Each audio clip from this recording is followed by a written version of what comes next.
తెలంగాణ నిరుద్యోగులకు bad news. ఈ ఏడాది డిఎస్సి నోటిఫికేషన్ ఉండదని తేల్చేశారు విద్యాశాఖ మంత్రి deputy CM Kadiyam Srihari. Teacher కావడమే ధ్యేయంగా రాత్రింబవళ్లు కష్టపడుతున్న నిరుద్యోగులను సర్కార్ నిర్ణయం నిరాశపరిచింది.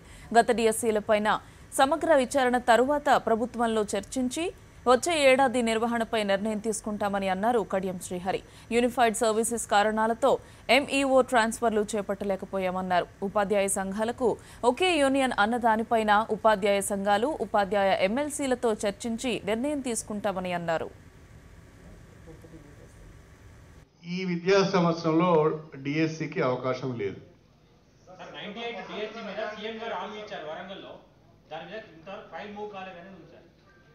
మొత్తము 98 నుంచి 2012 వరకు ఉన్న డిఎస్సీల పైన మేము శాఖాపరంగా ఒక ఎక్సర్సైజ్ చేశాం.